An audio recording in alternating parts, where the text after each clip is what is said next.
नमस्कार, लोकप्रधानमध्ये आपलं सर्वांचं स्वागत आहे। आज आपल्या सोबत आपल्या स्टुडिओमध्ये लोकप्रधानच्या या मराठा क्रांती मोर्चाचे समन्वयक असलेले राम भैया जाधव हे आलेले आहेत। त्यांचं आपण सर्वप्रथम स्वागत करूया। नमस्कार भैया। नमस्कार। आपण खास यांना आज आपल्या स्टुडिओमध्ये बोलून घेण्यामागचं कारण असं आहे की आपण पाहतोय की मनोज जरांगे पाटील जे की मराठा संघर्ष योद्धा आहेत, जे गेल्या काही वर्षांपासून मराठा आरक्षणासाठी लढा देत आहेत। तत्पूर्वी त्यांनी लढा जेव्हा सुरुवात केली त्या आधीपासून आपण मराठा आरक्षणाचा नेमका मुद्दा काय आहे, मराठा समाजाची मागणी काय आहे, नेमका हा कधीपासून सुरू झाला आरक्षणाचा मुद्दा, हे सर्व माहिती जाणून घेणारच आहोत। सोबतच आज जी परिस्थिती आहे, कारण की आपण पाहिलेलं आहे की सध्या लोकसभाच्या निवडणुका आहेत आणि या निवडणुकांमध्ये मराठा समाजाने आपली भूमिका अद्याप स्पष्ट केलेली नाहीये। ते कोणाला साथ देणार आहेत किंवा कोणाला पाडणार आहेत हे आज आपण यांच्याकडून जाणून घेण्यासाठीच त्यांना स्टुडिओमध्ये बोलवून घेतलेलं आहे आणि आपल्या मनातील अनेक प्रश्नांची उत्तरं त्यांच्याकडून आपण आज जाणून घेण्याचा प्रयत्न करणार आहेत। राम भाई, तुम्ही आम्हाला पहिला सांगा की मराठा आरक्षणाचा मुद्दा नेमकं कधीपासून सुरुवात झाली, ही चळवळ का सुरू झाली? 1980 साली कैलासवासी अण्णासाहेब पटेल यांनी सर्व मराठा संघटनांना एकत्र करून मराठा महासंघ स्थापन केले। त्यानंतर अण्णासाहेब पटेल यांनी 1981 पासून या महाराष्ट्रात आरक्षणाचा त्यांनी लढा चालू केला। 1982 साली कैलासवासी अण्णासाहेब पटेल यांनी 1 लाख लोकांचा मोर्चा विधान भवनावर तेव्हा काढला होता। तेव्हा काँग्रेसचं सरकार होतं, मुख्यमंत्री बाबासाहेब भोसले होते आणि त्या मोर्चामध्ये कैलासवासी अण्णासाहेब पटेल यांनी सरकारला इशारा दिला की उद्या सूर्य उजळण्याच्या आत जर मराठा समाजाला आरक्षण दिलं नाही तर हा अण्णासाहेब पटेल उद्याचा सूर्य बघणार नाही। दुर्दैवी तेव्हाच काँग्रेस सरकारने मराठा आरक्षण बाबतीत निर्णय घेण्यात अपयशी ठरले। 23 मार्च 1982 साली सूर्य उजळण्याच्या आत कैलासवासी अण्णासाहेब पटेल यांनी स्वतःच्या डोक्यात गोळी घालून त्यांनी पहिलं बलिदान दिलं। त्यानंतर या महाराष्ट्रात वेगवेगळ्या संघटनांनी सातत्याने या महाराष्ट्रात आरक्षणासाठी आंदोलन सुरुवात केले। त्यानंतर संभाजी ब्रिगेड असतील, मराठा सेवा संघ असतील, मराठा क्रांती मोर्चा असतील, सकल मराठा असतील, ह्या सर्व संघटना वेगवेगळ्या माध्यमातून त्यांच्या त्यांनी आंदोलन सातत्याने त्यांनी केलेले आहेत। 2016ला ज्या कोपर्डीची घटना घडली त्यानंतर संपूर्ण महाराष्ट्रातला समाज एकत्र आला आणि त्यानंतर मराठा आरक्षणाचा जो मुद्दा आहे त्यास तो महाराष्ट्रात मोठ्या ह्याच्याने तो आरक्षणाचा मुद्दा परत एकदा चर्चेत आला आणि 2016ला 58 मूक मोर्चा ह्या महाराष्ट्रात आरक्षणासाठी तिथं काढण्यात आले आणि आमची मागणी एकच होती की 50% आतून मराठा समाजाला ओबीसी मधनं आरक्षण देण्याची आमची मागणी होती। आणि गेल्या 8-9 वर्षापासून सुद्धा मी 2006 पासून मराठा आरक्षणासाठी मी सातत्याने या सोलापूर शहर जिल्ह्यात मी आंदोलन करत आहे। 2006ला मी अखिल भारतीय मराठा महासंघाचा मी युगचा शहर अध्यक्ष होतो। आपल्या सोलापूर जिल्ह्यात सगळ्यात जास्त पंढरपूरमध्ये आरक्षणासाठी आंदोलन होत होते। त्यानंतर 2016ला ह्या सोलापूर शहरामध्ये तत्कालीन मुख्यमंत्री देवेंद्र फडणवीस यांची पहिली सभा मी उधळलो होतो। या महाराष्ट्रामध्ये नरेंद्र मोदींचा पुतळा पहिला मी जाळलो होतो आरक्षणासाठी। गेल्या 8 वर्षापासून सातत्याने मराठा क्रांती मोर्चाच्या माध्यमातून मी काँग्रेस असतील, भाजप असतील किंवा शिवसेना असतील, हे जेवढे या 10 वर्षात सरकार आले त्यांच्या विरोधात आम्ही सातत्याने आंदोलन केलेलं आहे। 2021ला शिवसेना सरकार असताना महाराष्ट्रातून पहिला मराठा समाजाला ओबीसी मधनं आरक्षण मिळावं म्हणून माननीय नरेंद्र पाटील साहेब यांच्या नेतृत्वाखाली आम्ही सगळ्यात मोठा तिथं मोर्चा काढला होता। ह्या भारत स्वतंत्र झाल्यानंतर एवढा बंदोबस्त नव्हता, पण त्या मोर्चाच्या वेळेस 5 जिल्ह्याचे एसपी आणि 1 आयजी हे करून सोलापूरचे प्रत्येक बळ बॅरिगेड लावून मोर्चा यशस्वी होऊ नये म्हणून तत्कालीन मुख्यमंत्री व त्यांचे घटक पक्षाने त्यांनी ते हे करण्याचा प्रयत्न केला। पण ते मराठा समाजाने 1 लाखाच्या वरचा मोर्चा काढून तिथं यशस्वी मोर्चा करून दाखवला। आज सुद्धा आमची एकच मागणी आहे की मराठा समाजाला ओबीसी मधनं आरक्षण आम्हाला मिळावे, पण भाजप असतील किंवा काँग्रेस असतील गेल्या 40-45 वर्षापासून मराठा समाजाची हे सर्वांनी फसवणूक केलेली आहे। या सर्व आता तुम्ही म्हणताय की अण्णासाहेब पाटील पासून हे सगळं जेव्हा त्यांनी स्वतःला गोळी झाडून घेतली आहे आणि पहिला लढा तिथून सुरू झाला, ते शहीद झाले. त्यानंतर तुम्हाला आतापर्यंत आजपर्यंत कोणी याच्यात जास्त सहकार्य केलं असं वाटतं?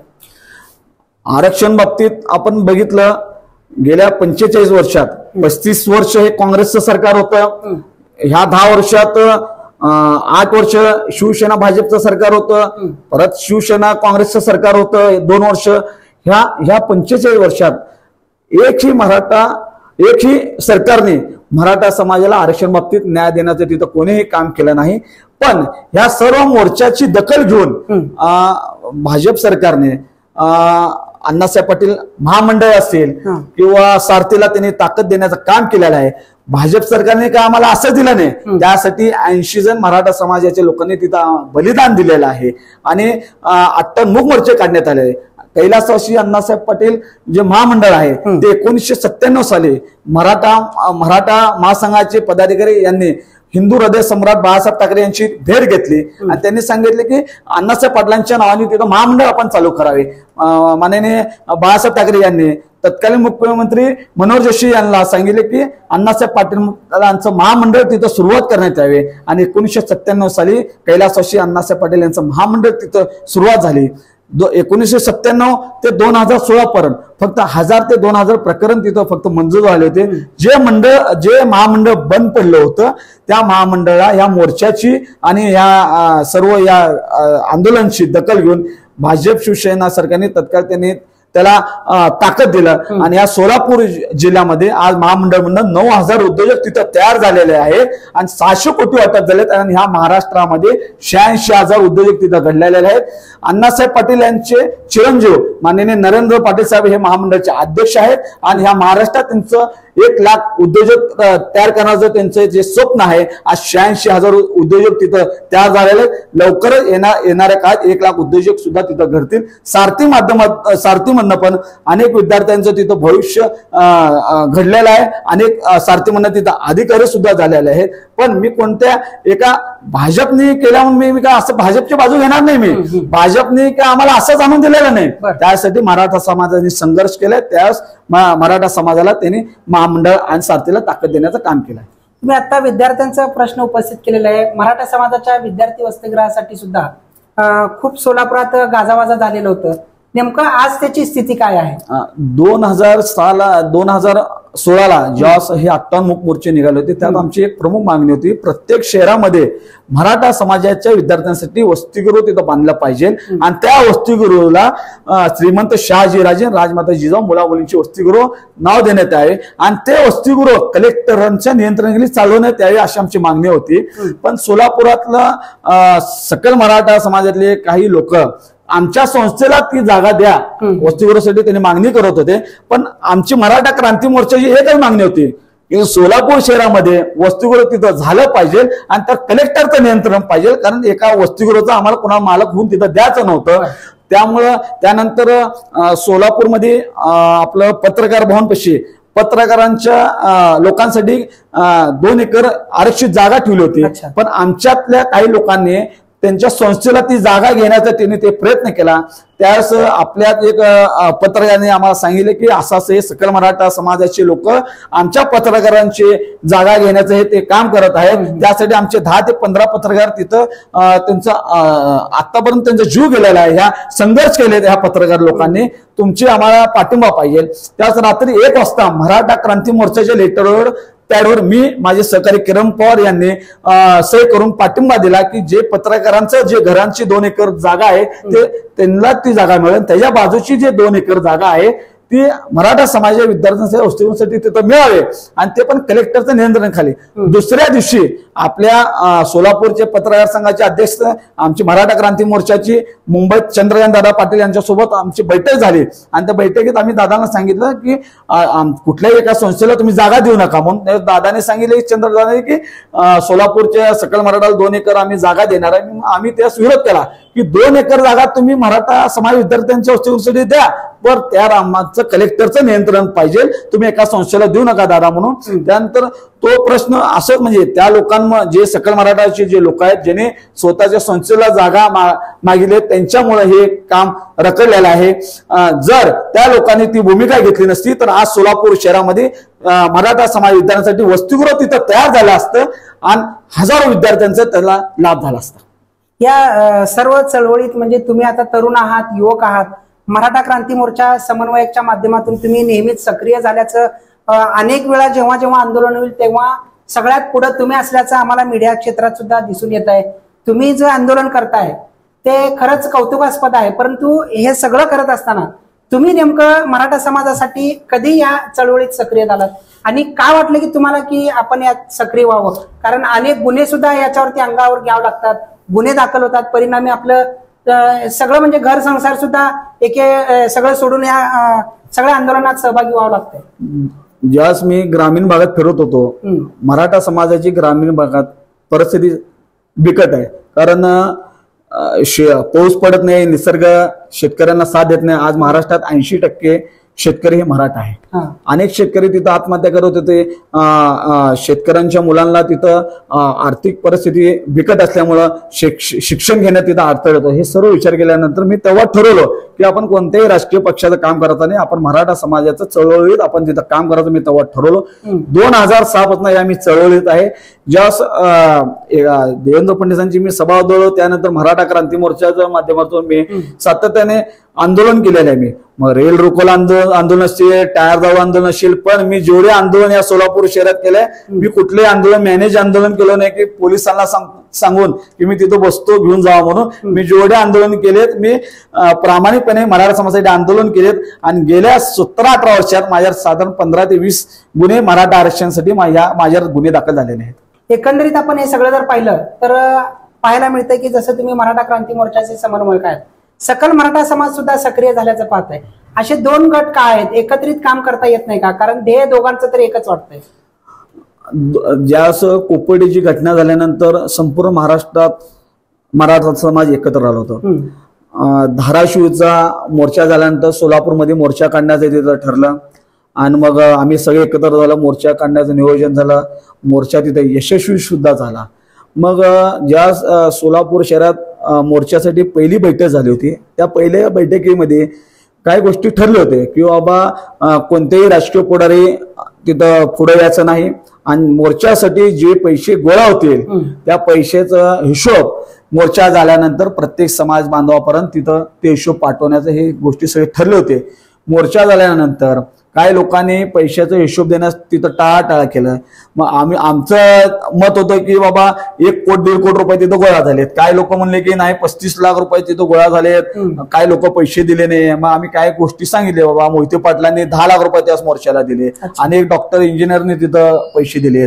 पण आमच्यातला एक सकल मराठा मधला एक व्यक्ती त्याने हे हिशोब देण्यात टाळाटाळ केल्यानंतर किंवा समाजाला डाग लागू नये या वादाचामुळं म्हणून आम्ही आणि दुसरा एक विषय वसतिगृहाचा एक जो विषय होता, वसतिगृहामध्ये पण आम्ही सकल मराठा आम्ही मिळून काम करतो. वसतिगृहाचा पण आमचा विषय होता की बाबा संस्थेला जागा मागू नका, कलेक्टरचं नियंत्रण आपण वसतिगृह चालू.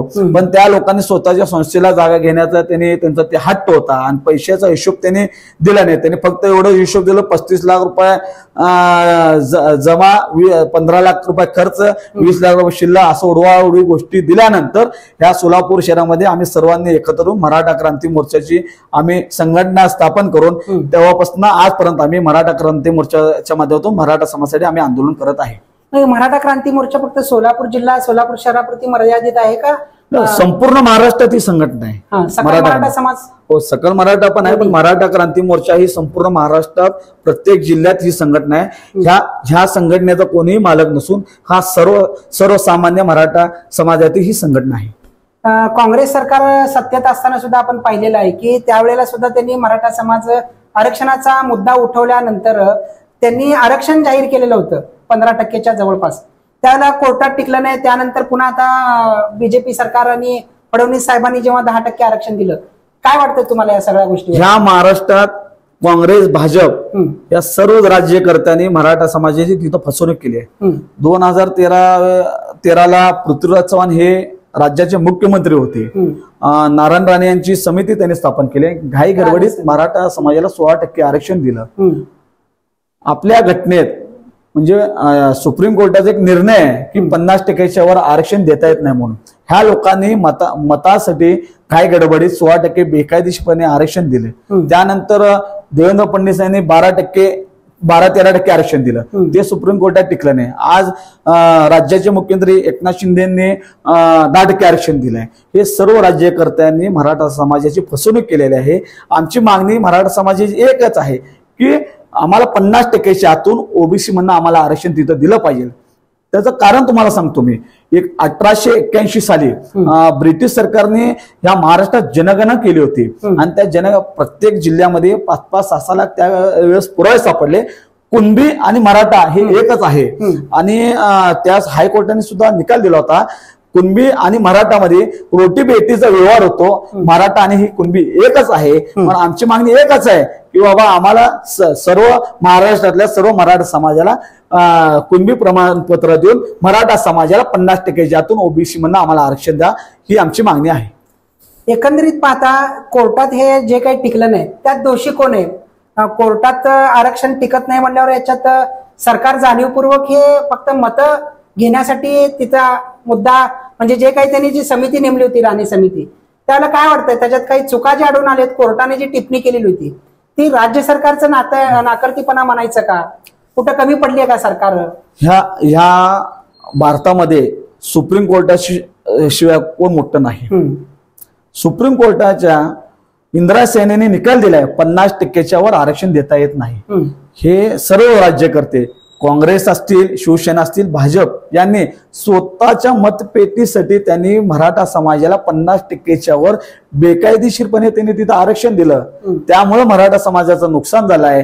ह्या राज्यकर्त्यांना आमची विनंती आहे, आपण 50%च्या आतून मराठा समाजाला ओबीसी म्हणून आरक्षण द्यावे. अन्यथा येणाऱ्या काळात जसं आम्ही गेले 10-15 वर्षापासून आम्ही आंदोलन केलेलं आहे, येणाऱ्या काळात सुद्धा आम्ही तसं संघर्ष मराठा समाज आंदोलन करू. ओबीसी मधूनच का पाहिजे आरक्षण? मराठा आरक्षण स्वतंत्र सुद्धा घेता आलं असतं. मराठा आणि कुणबी मराठा हे एकच आहे. आमची मागणी एकच आहे. आम्ही का ओबीसी मध्ये आम्ही जबरदस्ती तिथं जाय ना. मराठा आणि कुणबी एकच आहे. आमचं ते हक्काचं आरक्षण आहे. 1994 साली शरद पवारांनी 3 ओळीचं कोणत्याही न्यायवेळेचं लेटर नसताना बेकायदेशीरपणे 16% ओबीसी समाजाला जे आरक्षण दिलंय तो मराठा समाजाचा हक्काचं आरक्षण होतो. ते 16% आम्ही आरक्षण मागत आहे. 1994 तो आपण जे रद्द करावा. मराठा समाजाला सरसगट 50%च्या आतून या सर्व राज्यकर्ते काँग्रेस असतील, भाजप असतील, शिवसेना असतील, राष्ट्रवादी असतील, या सर्व राज्यकर्ते सर्व पक्षातले नेते एकत्र येऊन मराठा समाजाला 50%च्या आतून आरक्षण द्यावे. आता आपण म्हणजे महत्वाच्या मुद्द्यावर सध्या लोकसभाचं रणसंग्राम सुरू आहे. 2024ची निवडणुका सुरू आहेत. मनोज जरांगे पाटील जेव्हा संघर्ष करत होते, जेव्हा ते जालना या ठिकाणी उपोषण करत होते, तेव्हापासून आपण त्यांचा संघर्ष पाहत आलेला आहे. वेगवेगळे मोर्चे झाले, वेगवेगळे सभा झाले. मुंबईपर्यंत त्यांनी मोर्चा आपला वळवलेला होता. पायी चालत गेलेले होते. त्यावेळेला शिंदे सरकारने त्यांना आश्वासन दिलेलं होतं. ते आश्वासन कुठेतरी पुन्हा म्हणजे त्यांनी खोटं ठरवले आणि पुन्हा जरांगे पाटलांना पुन्हा एकदा संघर्षाला सामोरे जावं लागलं. त्यांनी नुकताच 3-4 दिवसांपूर्वी हे सुद्धा जाहीर केलंय की आम्ही येणारी विधानसभा लढवणार आहेत. पण आता मुद्दा जो आहे तो विधानसभेचा नसताना लोकसभेचा महत्वाचा आहे. लोकसभेला तुम्ही कोणाला पाडण्याचं हे केलेलं आहे? कारण पाडा असं म्हणतात जे आपल्याला सपोर्ट केलं नाही. मनोज दादा जरांगे पाटील यांचं स्पष्ट काल सोलापूरमध्ये आल्यानंतर त्यांचं एक वक्तव्य आहे की मराठा आमचा कोणत्याही राजकीय पक्षाला पाठिंबा नसून मराठा समाज ठरवेल कोणाला मतदान करायचं आहे. गेल्या 65 वर्षात काँग्रेस मतदान कोणाला करायचं असं ते कधीच बोलत नाही. नाही, ऐका कोणाला पाडायचं कालचं तुम्ही वक्तव्य ऐका. मराठा समाज ठरवेल कोणाला मतदान करायचं आहे. कारण गेल्या 65 वर्षात ह्या काँग्रेस सरकारने सुद्धा मराठा समाजासाठी काय केलं नाही आरक्षण बाबतीत, किंवा यांनी सुद्धा आरक्षण बाबतीत निर्णय घेतला नाही. म्हणून त्यांनी कोणत्याही पक्षाला पाठिंबा दिला नसून तिथं मराठा समाज ठरवणार आहे कोणाला मतदान करायचं आहे. पण नेमकं काय समजायचं मराठा समाजाचे? आता तुम्ही एक समन्वयक म्हणून आहात किंवा मराठा समाजाचे तुमचे इंटरनल मिटिंगा तर होतच असतात. काय चर्चा आहे? मराठा समाज इतर जे थोडस म्हणजे घरात असणारे लोक आहेत त्यांना काय वाटतं आपण कोणाला मतदान करायचं आहे, कोणाला पाडायचं आहे किंवा कोणाला जिंकून द्यायचं आहे? मराठा क्रांती मोर्चा सोलापूरचं आमचं सर्वांचं एकच ठरलेलं आहे, आमचं कोणत्याही राजकीय पक्षाला पाठिंबा नसून समाज ठरवेल कोणाला मतदान करायचं आहे. समाजाचं कोण नुकसान केलंय, समाजाला ताकद कोण दिलाय हे सर्व समाजाला नुकसान कळतं. केलं असं वाटतं? हे समाजाचं नाही, आहे. तेच- आम्ही कोणतेही राजकीय हे का लोकांना पण माहित पडावं ना की कोण मुळात कोणचं काय आहे नुकसान का, केलंय. गेल्या 85 वर्षात सर्वच राज्यकर्त्यांनी नुकसान केलं आमचं. हा. गेल्या 35 वर्ष काँग्रेस होतं, आम्हाला आरक्षण देण्यात तिने अपयशी ठरले. काँग्रेस सरकारमुळं या महाराष्ट्राचे मराठ्यांचे आराध्य दैवत, माथाडी कामगारांचे आराध्य दैवत कैलासवासी अण्णासाहेब पाटील स्वतःच्या डोक्यात गोळी घालून घेतली. ह्या भाजप सरकारच्या कार्यकाळात 2-3 वर्षात त्या उद्धव ठाकरे यांच्या कार्यकाळात 70 ते 80 जण तिथं आत्महत्या केलेल्या आहेत. मग समाज ठरवेल कुणाला मतदान करायचं आहे. नेमकं कुठल्या तरी पॉईंटवरती आलाच असेल की कुणाला मतदान करायचं, कारण आता 4-5 दिवस शिल्लक आहेत. नाही, आमचं संपूर्ण क्रांती मोर्चाचं आम्ही जे काही आंदोलक आहेत, आमचं ठरलेलं आहे कोणत्याही राजकीय पक्षाला पाठिंबा द्यायचा नाही, कारण सर्व राज्यकर्त्यांनी पण मतदान करणार. समाज ठरवेल कोणाला मतदान करायचं आहे. आम्ही कोणत्याही एका राजकीय पक्षाला पाठिंबा तिथं देणार नाही आणि आम्ही कोणत्याही एका राजकीय पक्षाला तिथं पाठिंबा दिलेला नाही. नाही, मग कसं कळणार की मराठा समाजांमुळे आम्ही पडलेलं आहे, यांची ताकद दिसलेली आहे बाबा, असं समोरच्यांना कधी कसं कळणार? तुमची ताकद कसं दिसून आज येईल? तुम्ही बघायला गेलात तर ज्या मराठा मध्यंतरी ज्या आंदोलन चालू होते त्यास छगन भुजबळ असतील, पंकजा मुंडे असतील, काँग्रेसचे विरोधी पक्ष नेते विजय वडेट्टीवार असतील, महादेव जानकर असतील, हे सर्व पक्षातील नेत्यांनी मराठा समाजाला 50% आतून ओबीसी मधनं आरक्षण देण्यास त्यांनी विरोध केला होता. मग समाजाला सगळं कळतं कुणाला पाडायचं आहे, कुणासोबत राहायचं आहे. म्हणून आम्ही कोणत्याही राजकीय पक्षाला पाठिंबा दिलेला नसून समाज ठरवेल कुणाला मतदान करायचं आहे. पण कुणाला तर पाडणार नाही, ज्यांनी मराठा आरक्षणाला विरोध केला त्यांचा आम्ही कार्यक्रम 100% करणार. आणि मग बीड मधलं पंकजा मुंडे असतील किंवा मग कोणी असतील, ज्यांनी मराठा आरक्षणाला ओपन विरोध केलेला आहे त्यांचा मराठा समाज मतपेटीतून कार्यक्रम करणार. म्हणजे करणार पण आता मतपेटीतून. स्पष्ट करणार नाही. नाही, समाज ठरवला कुणाला मतदान करायचं आहे. मनोज दादा जरंगे पाटील यांनी सुद्धा सांगितलंय की बाबा आमचं कोणत्याही राजकीय पक्षाला पाठिंबा नसून समाज ठरवेल. म्हणून सोलापूर मराठा क्रांती मोर्चाची सुद्धा आमची तीच भूमिका आहे, आमचं कुठल्याही राजकीय पक्षाला पाठिंबा नसून समाज ठरवेल कुणाला मतदान करायचं. मध्यंतरी काही दिवसांपूर्वी मोहोळ तालुक्यातील वडवळ या ठिकाणी घटना घडलेली होती. मराठा समाजाच्या बांधवांकडून राम सातपुते यांचं जेव्हा गाडी वगैरे आली होती तेव्हा अडवणूक झाली होती, त्यावेळेला ते नव्हते असंही म्हणतात. नेमकं घटना काय घडली होती आणि काय विरोध करण्यात आलेला होता? गुन्हा तिथं दाखल झाला होता, त्यानंतर आम्ही स्वतः तिथं माहिती घेतली आणि मी स्वतः राम सातपुते यांना बोललो की बाबा तुम्ही मराठा समाजाच्या लोकांवर गुन्हे दाखल केलात का? त्यांनी म्हणले मी वडवळलाच गेलो नाही म्हणले. जर असं करत असताल येणाऱ्या लोकसभेला तुम्हाला मराठा समाजाच्या रोषाला समोर जावं लागेल, आपण आपली जी काय भूमिका असेल आपण स्पष्ट करावी म्हणून आम्ही त्यांना आवाहन केलं आणि त्यांनी त्यांची भूमिका त्यांनी स्पष्ट केलेली आहे. सेम अशीच दुसरी घटना पंढरपूरमध्ये प्रणिती शिंदे या जेव्हा संध्याकाळी गेलेले होते त्यावेळेला त्यांच्याही गाडीत अडवणूक झाली होती, आक्रमकता पाहायला मिळाली होती आणि प्रणितीताई शिंदे सुद्धा माझ्या गाडीला हात लावू नका असं म्हणत होते. काय नेमकं हे असं घडतंय की तुम्ही दोघांना पण विरोध करताय, नेमकं पाठिंबा कोणाला देणार आहे? गेल्या 45 वर्षात काँग्रेस भाजप ह्या दोघांनी मराठा समाजाचं आरक्षण बाबतीत त्यांनी नुकसान केलेलं आहे. पंढरपूर तालुक्यात ज्या प्रणिती शिंदे जात होते तेथील स्थानिक आमचे मराठा बांधव तिथं त्यांची गाडी अडवल्यानंतर त्यांनी गाडीतून उतरून हे भाजपचे कार्यकर्ते म्हणून त्यांनी थोडं आरोतुरो बोलले.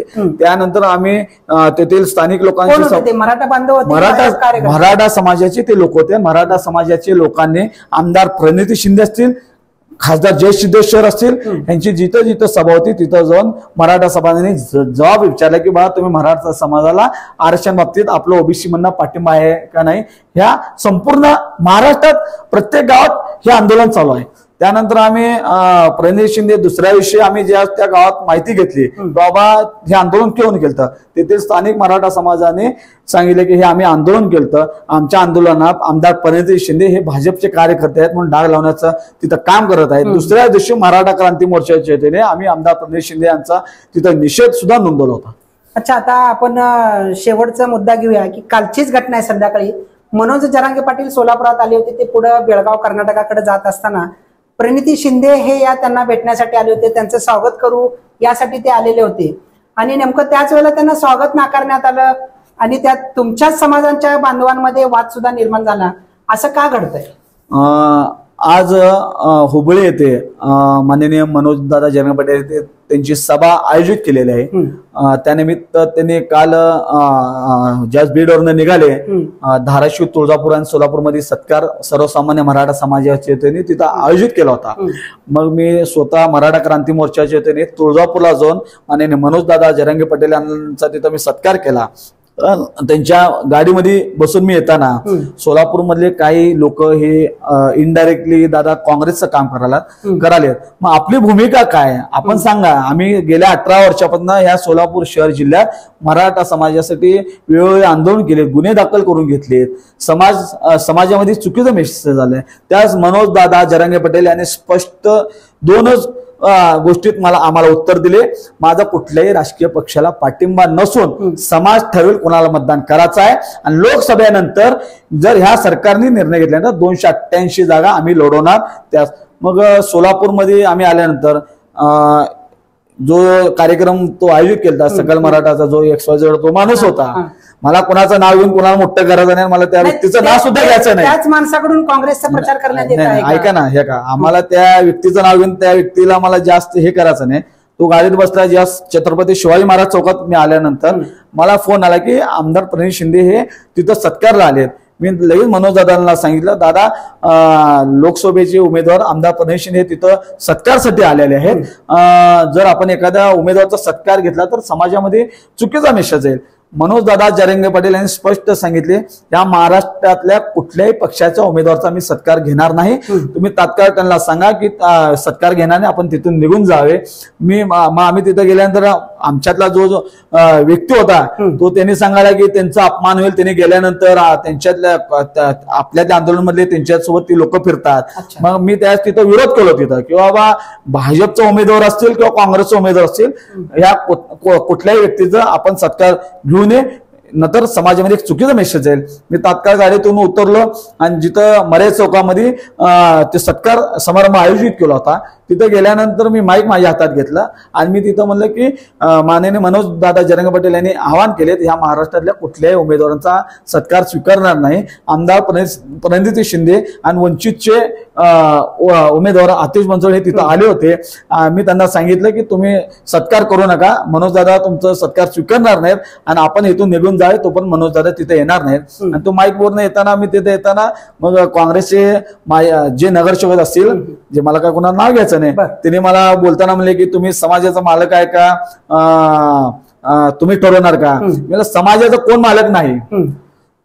ह्याने सुद्धा मराठा समाजासाठी काय केले नाही किंवा त्या दुसऱ्या राज्यकर्त्यांनी सुद्धा मराठा समाजासाठी काय केले नाही. मनोज दादांनी स्पष्ट सांगितलंय की कोणत्याही उमेदवाराचा सत्कार घेणार नाही. तेव्हा मला म्हणले की मग आम्ही करायचं नाही. मग तुम्ही करा ना सत्कार. म्हणलं तुम्ही सत्कार केला पाहिजे. तुम्ही ह्या सोलापूर शहरामध्ये मराठासाठी आंदोलन तुम्ही केलेलं आहे त्या, आणि तेवढ्यात मग मनोज दादा हे तिथं आले आणि त्यांनी आमदार प्रणित शिंदे यांचा तिथं सत्कार स्वीकारला नाही. नाही, तुम्हीच त्यावेळेला त्यांना गाडीत बसा, जोपर्यंत मी माईक मध्ये अनाऊन्स करतो, अनाऊन्स झाल्यानंतर प्रणितीताई जोपर्यंत निघून जात नाहीत तोपर्यंत तुम्ही बाहेर येऊ नका असं सांगण्यात आलं होतं. आणि प्रणिती शिंदे निघून गेल्यानंतर जरांगे पाटील जे आहेत ते बाहेर आले आणि मग तुमचा मराठा समाजाचा जो काही सत्कार होता तो स्वीकारलेला आहे. हे एकदम घडामोडी तुम्ही गाडीत बसून तिथून आलेले आहेत. काही लोक मनोज दादा जरांगे पाटील यांना अशा उमेदवारांना तिथं बोलून डाग लावण्याचा प्रयत्न करत आहेत या महाराष्ट्रामध्ये. मनोज दादा जरांगे पाटील यांनी स्पष्ट सांगितले कोणत्याही उमेदवाराचा मी सत्कार घेणार नाही. मग जो कार्यक्रम ज्यांनी भरवला होता त्यांनी तो उमेदवाराला तिथं कशाला बोलवायचा. मग त्या ज्यांनी कार्यक्रम भरवलाय त्यांनी आमदार प्रणित शिंदे यांना स्पष्ट सांगायचं होतं की मनोज दादा हे कोणाचा सत्कार घेणार नाही. तुम्ही वंचितच्या उमेदवाराला बोलता, काँग्रेसच्या उमेदवाराला तिथं बोलता, तिथं मग तुम्ही एकंदरीत ह्या अशा कृत्यांमुळं मराठा समाजाचं नुकसान करण्याचं असे काही समाजातले संवनक हे तिथं करत आहेत. मी तमाम ह्या सोलापूर शहर आणि ग्रामीण भागातल्या लोकांना मी सांगतो की मनोज दादा जरांगे पाटील यांनी स्पष्ट सांगितले कोणत्याही राजकीय पक्षाला तिथं पाठिंबा नाही, समाज ठरेल कोणाला मतदान करायचं आहे. अशा काही समन्वय करून मराठा समाज सावध भूमिका घेतली पाहिजे. शेवटचा प्रश्न विचारतो, विधानसभेमध्ये स्वतः जरांगे पाटील उमेदवार असतील का? अजून तर त्यावर काय निर्णय झाला नाही, पण लोकसभेचं झाल्यानंतर जर ह्या सरकारने जर मराठा आमचे जे सगळे सोयी संदर्भात जो आमचं जी मागणी आहे त्या ह्या सरकारने जर तो निर्णय घेतला नाही तर ह्या महाराष्ट्रात मनोजदादा जरांगे पाटील हे सर्व महाराष्ट्राची मीटिंग घेऊन तिथं 288 जागा तिने लढवतील असं तिने पहिलाच त्यांनी जाहीर केले आहेत. फक्त हे लोकसभा झाल्यानंतर जे आता जे आपलं सगळे सोयी संदर्भात जे 7-8 लाख जे हरकती आले त्यातल्या आता 3-3.5 लाख हरकती हे त्यांनी निकाली काढलेल्या आहेत. आणि संपूर्ण हरकती निकाली काढून सुद्धा जर मराठा समाजाला जे सगळे सर्व संदर्भात आमची जी मागणी आहे त्यावर ह्या सरकारने जर निर्णय घेतला नाही तर ह्या महाराष्ट्रात मनोजदादा जरांगे पाटील यांच्या नेतृत्वाखाली 288 विधानसभा जागा तिथं लढवण्यात येतील. तर हे होते मराठा क्रांती मोर्चा सोलापूरचे समन्वयक राम जाधव यांनी आपल्याकडे आतापर्यंत आपण त्यांना जे विचारलेले आहेत त्याची एकदम सडेतोड अशी उत्तरे दिलेली आहेत. मराठा समाजाचा आरक्षणाचा मुद्दा केव्हापासून सुरू झाला, मराठा आरक्षणाचे आंदोलन आणि त्यांच्यावर झालेले गुन्हे ते केव्हा सक्रिय झाले आणि मराठा समाजाची लोकसभेची भूमिका काय आहे, पुढे विधानसभेची भूमिका काय आहे आणि मराठा समाजाला आरक्षण मिळावं आणि खास करून मराठा समाजाला स्वतंत्र आरक्षण न देता जे आरक्षण ओबीसी मध्ये आहे तेच ओबीसीचं आरक्षण कुणबी म्हणून, मराठा हे एकच आहेत कुणबी आणि मराठा, आणि कुणबी म्हणूनच आम्हाला आरक्षण मिळावं आणि नुसतंच आरक्षण न मिळता आमचे जे सगळे सोरे आहेत त्यांना देखील आरक्षण या सरकारनं द्यावं आणि ते टिकावं, सुप्रीम कोर्टात टिकावं आणि कायमस्वरूपी तसं आरक्षण राहावं आणि त्याचे सर्टिफिकेट मराठा बांधवांना मिळावे, हीच त्यांची भूमिका आहे. विशेष करून लोकसभा निवडणुकीच्या येत्या 7 मेला जे सोलापूरला मतदान होणार आहे त्यावेळेला त्यांनी कोणाला पाडायचं कोणाला जिंकवायचं हे सुद्धा ठरवलेले आहेत. कोणाला मतदान करायचं हे ते स्पष्ट सांगत नाहीयेत, परंतु मराठा आरक्षणासंदर्भात जे कुणी त्यांची फसवणूक केलेली आहे त्यांना मात्र पाडण्याची एक त्यांनी शपथ घेतल्याचं एकंदरीत आपल्याला पाहावयास मिळत आहे. येणाऱ्या 4 जून रोजीच आपल्याला कळेल की मराठा समाजाच्या जे काही मतदान झालेलं होतं त्या मतदानाने कोणाची हार झालेली आहे आणि कोण याच्यात बाजी मारलेला आहे. तोपर्यंत पाहत रहा लोकप्रधान न्यूज सोलापूर.